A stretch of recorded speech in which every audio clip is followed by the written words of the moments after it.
Hey, it's the nerdy sports fan. And, well, Thursday night football done and over with. Now, Houston won. Great job.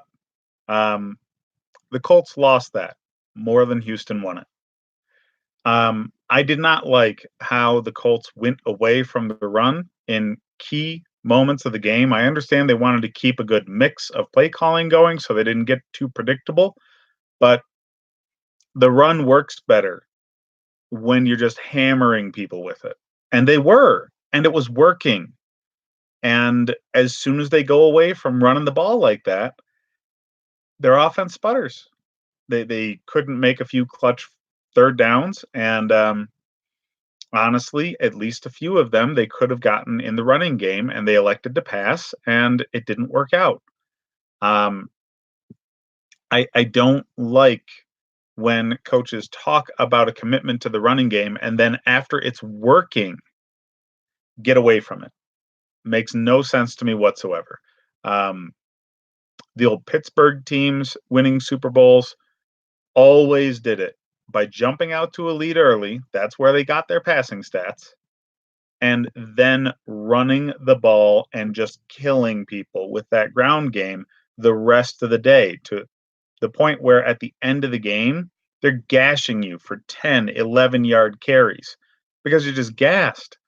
Um, that's what the Colts had the opportunity to do here, and they just didn't. Um, I don't know why. I really don't. Frank Reich disappoints me there, but Brissett needed to make more plays than he did. Um, he was hampered though, so T.Y. Hilton was in and out of the game, obviously in some sort of pitch count kind of situation. Um, but somebody else has got to step up. I know. Their top three guys are hurt. T.Y. Hilton's in and out of the lineup, but people forget that Funches, a free agency acquisition in the offseason, injured. And their draft pick, Paris Campbell, I want to say, from Ohio State, uh, also hurt. So they're on wide receiver 4 when Hilton's on the bench. So running was not a necessity. And by the way, for those of you who watch my pregame videos, um, I advised you to pick up Jonathan Williams. Him and Scarborough specifically are running backs that are replacing injured starters behind, well, very talented offensive lines and good offensive schemes for running back points. And he came in, all right, over 100 yards rushing. He got in the mix in the passing game as well for a few catches. But yeah, if they just kept on using him, he probably could have scored at least one more touchdown. But, one touchdown. And in PPR leagues, that's a 20-point performance for a guy who was a no name until last week. So, yeah, this is a dude that can carry you into the playoffs and carry you through the playoffs. He has fresh legs and a great offensive line. Um, the hope is that Indianapolis still has something to play for deep into the season. So they're still really, really putting all the effort forth in this ground game. I think that's going to be the case. Um, so yeah, they should have won this game by being a dominant running team like they're built for.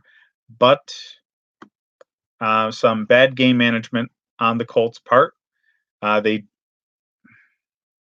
They burned timeouts by not being prepared to go for it on fourth down when they wanted to, or I should say a timeout late in the game.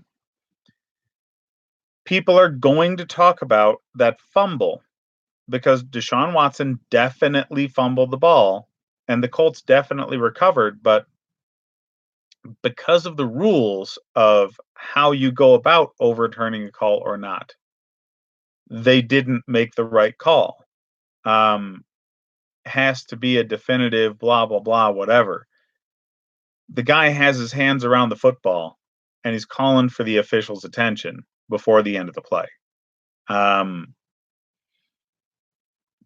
that's going to be the thing most people focus on as Indy fans, but Indy lost this on their own. And now you were stopping the run all game. Houston comes up at the end of the game after staying committed to the run in spite of not really doing well with it all game. Each ball carrier got significant carries late in the game. Hyde had a 30 something yard run. Um, I want to say Johnson had like a 13-yard rush at one point. Um, Deshaun Watson had a nice 7 or 8 yard run towards the end of the game.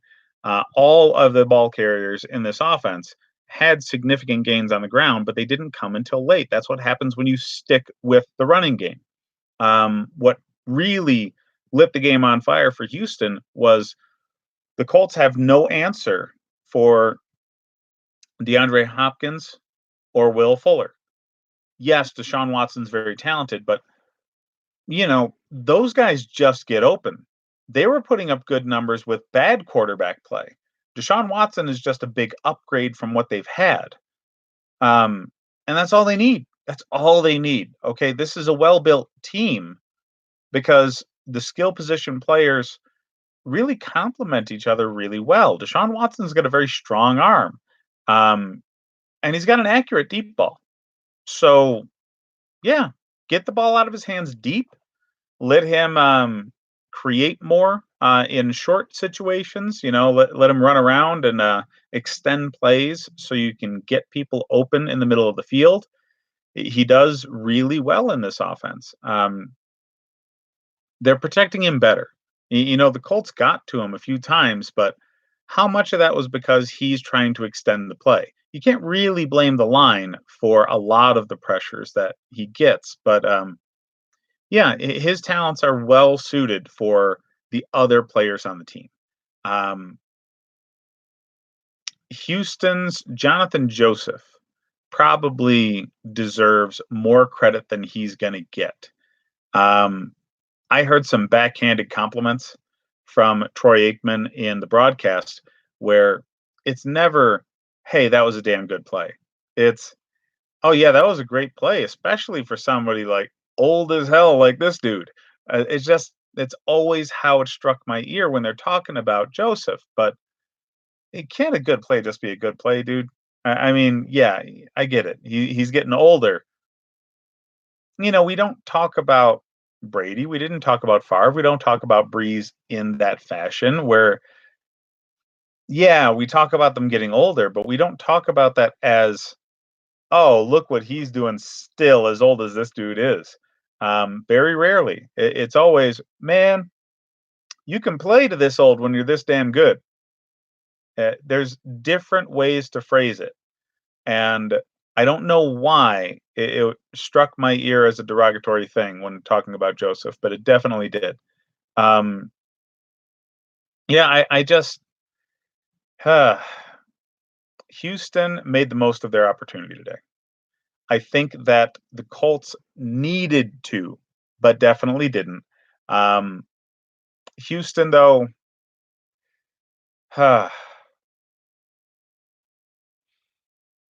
Will Fuller, DeAndre Hopkins, Deshaun Watson are making a good push towards the playoffs. They're now leading the division. They have to contend with really just fending off late season rushes from the Titans and the Colts. And they have the talent and they have the schedule makeup for the rest of the year in order to accomplish that very easily. Um, I thought this was the Colts game. I'm obviously really down on the Colts from losing this one because they, in my mind, did give the game away. Um, but now Houston has the reins in this division. And the playoff picture is starting to shape up in the AFC. You still have the Bills, oddly enough, in position for the first wild card spot, and the Raiders of all teams are in the thick of this fight.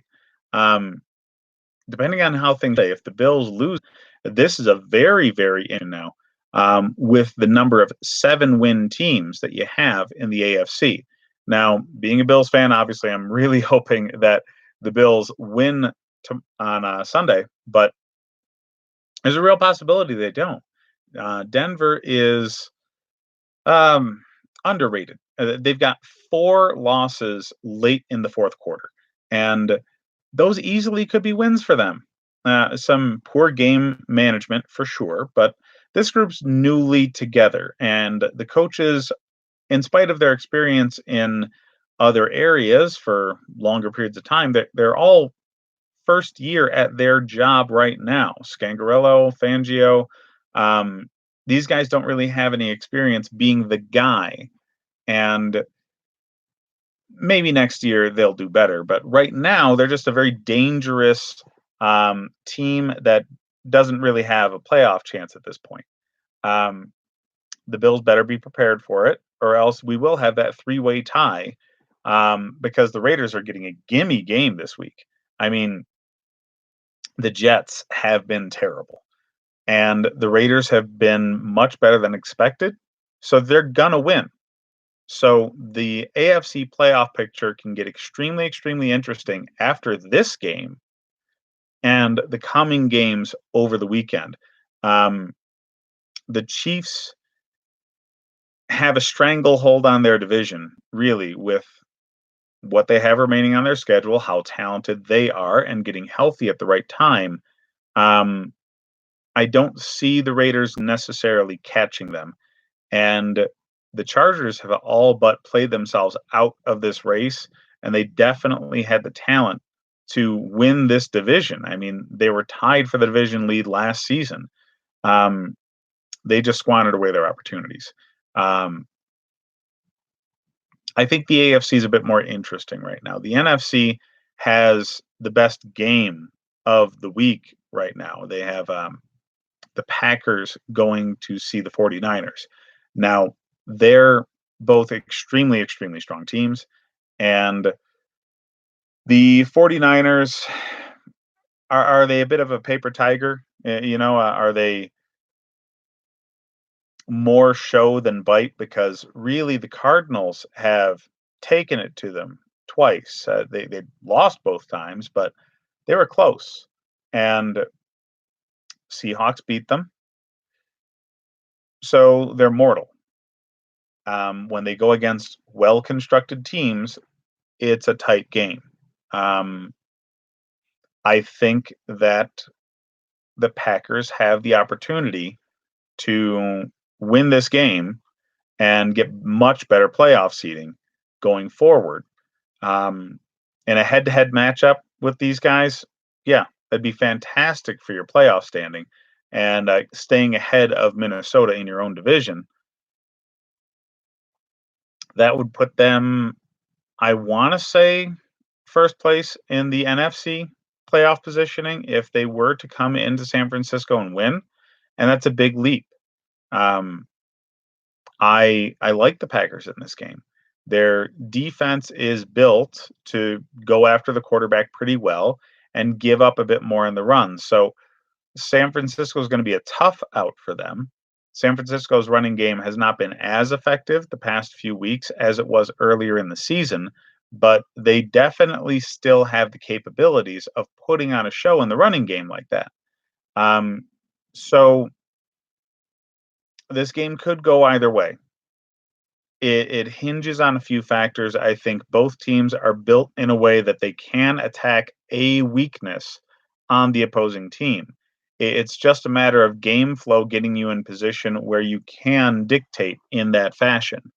Um, if the Packers can get an early lead, just have Aaron Rodgers and Aaron Jones scripted well enough to get a couple of scores early in the game, and they can manage to stop the run, which again hasn't been a challenge for a lot of teams in the past few weeks against the San Francisco 49ers. Um, I see them being able to manage the game from that point, attack the passing offense by attacking Jimmy Garoppolo a little bit more. He's not had the best action from his receiving targets with injuries to George Kittle and to Emmanuel Sanders. Um, you can really do some damage to San Francisco by going after Jimmy G. So get yourself in the position to do that. Get yourself in a position where um, you can play into your own team's strengths. So I expect that to be a fast open for the Packers in order to pull it off. But, you know, it's one thing to talk about it, it's another thing to show it and do it. So I'm excited for this weekend. It is a weekend that will galvanize a lot of teams in this playoff race, and it's extremely important. They're only going to get more important from this point on, too. It's really my favorite time of the NFL season. Um, I can't wait to see what happens for these teams later on. Um, I'm expecting to see New England lose at least one more, probably actually this week. They have a very, very, very, very good defense. I'm leery of their strength of schedule. The best teams that they have played against have been the Baltimore Ravens and the Buffalo Bills. And the Bills took it to them and could have won that game had their quarterback not been hurt towards the end of the game. The Ravens beat the living hell out of them. And in both cases, you've got a running quarterback and an athletic quarterback going after this Patriot defense and a defense that was good enough to stop the Patriots. And I think that's what you have in Dallas. Dallas has Dak Prescott, where he's not necessarily running down the field anywhere near as much as either Josh Allen or Lamar Jackson. He can move. And just moving the pocket, staying upright, buying yourself time can be enough against the Patriots. Um, they're reliant very much on Stephen Gilmore locking receivers down. Well, he can only lock down one dude, the primary target. So if you can extend a play, you give the Michael Gallups of the world a chance against second tier and third tier corners, and that will open up your game. Now, mind you, that's McCourty for the Patriots, so it's not like you're dropping off to somebody who's terrible, but you definitely have a better chance against that dude than you do against Stephen Gilmore. So the longer Dak can extend the play, the more likely he is to get receptions out of the second, third, and fourth guys. Um, so yeah, I see the Patriots taking an L this weekend. I just don't trust their strength of schedule. I don't trust that they've played teams that really can test them. So I think statistically and even in the eye test, they're a little overrated. Um, I need to see them more against teams that are on their level. And I mean, the scheduling people in the NFL really gave them um, a clean slate. I mean, an easy ticket to the playoffs with this schedule. And I can't complain as a Bills fan. The Bills got the same kind of schedule help by playing the NFC East and being in the AFC East. The Giants aren't good right now. Washington is really bad, and the Jets are really bad, and the Dolphins are really bad. So for both the Bills and the Patriots, this schedule has all but guaranteed those teams 6 wins. So your 16-game schedule, all of a sudden, you just have to win 4 out of 10. For most teams, you can scratch that together. So competitive games, back and forth games, there's going to be 4 wins in there somewhere for the Bills and for the Patriots. So it was a very easy schedule given to a good AFC East or again NFC East team. So the Cowboys playing the AFC East, they get to play the Dolphins. They get to play the Jets. They just squandered the opportunity against the Jets. And they're playing the Giants and Washington twice. So that's schedule help. Um, Dallas is going to be in the playoffs. It's a matter of what they do with it when they get there. So when they're facing a real team, a good team, like when they get into the teeth of what they have to deal with in the NFC, they're going up against, the Packers, the 49ers, the Minnesota Vikings. These teams that are going to be there, the Saints. Um, it's a matter of how well they do against one another. And personally, I think the Saints, Packers, Vikings, and oh, that might be it. I don't see the 49ers in that conversation right now. I think they had some schedule help, and they're in the roughest patch of their season right now. They played Seattle. They're going to play the Packers. And yeah, they've got some really rough games coming up. So I think they come back to earth a little bit, and I think they get passed by the Packers. And they'll be on par with Minnesota. Minnesota's not going to win their division, but Seattle is coming on strong, so they're going to have competition within their division. And with a head-to-head loss, if they end up with the same record, tiebreakers are looking better for Seattle right now. Um, yeah, it's really, really interesting coming up to the playoffs. I'm excited for this weekend. Hit me up in some comments, guys. I am always here for a good conversation on the playoffs. Um, Whatever you want to see coming up. AFC with the Raiders coming on strong. Maybe can they win their division in the second year of John Gruden? Um, NFC, can the Vikings overtake the Packers? Um, is it the Packers' year? Is Aaron Rodgers going to get to the promised land again? Because he definitely has the talent for it. He just He's never had the right set of circumstances. Tom Brady's had the same fantastic head coach his entire career, and Aaron Rodgers hasn't enjoyed that amount of consistency. Obviously, Mike McCarthy's gone. Um, so is the new coach going to work with him? He seems to be, right? Uh, um, a lot of the young coaches coming out have seemed to be better than the coaching hires that have happened in the past 10 years or so. This fresh crop of coaches has intrigued me this season. Not all of them. Obviously, Zach Taylor hasn't done a damn thing in Cincinnati, but Brian Flores may be losing, but he looks like he's got a good head on his shoulders and he's making the right decisions. He just doesn't have the people. Um, you're going to see a new head coach in Washington next season. Yeah, you might need to see some new head coaches in other towns as well. People are just going to get tired of losing. So, is the Chargers going to be an open position next year? Maybe. Um, Atlanta better be in open position next year. So that's going to be interesting to talk about as well.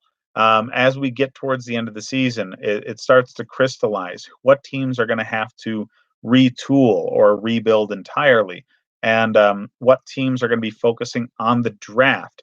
Who do we need to fix personnel wise in order to get this team moving in the right direction? I know I'm already thinking of that for my Buffalo Bills.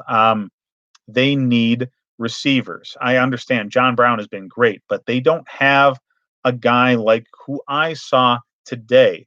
Um, DeAndre Hopkins, Will Fuller, both just got open at will. And there are receivers to be had that can do that. Um, you find them every year.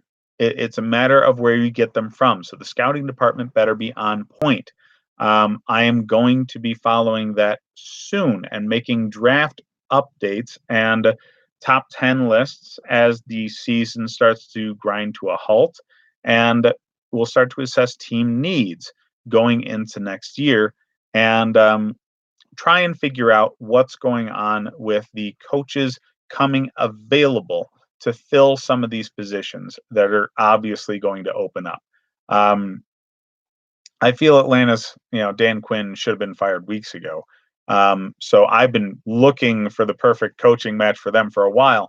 Um, but yeah, tell me what you guys think is coming down the pipe for your teams. I'll be glad to talk about it for days. Hit like and subscribe if you enjoy the content, fellas. And yeah, we'll see you on Sunday as I'll be doing as many of these post game videos as I possibly can watch games. Later, guys.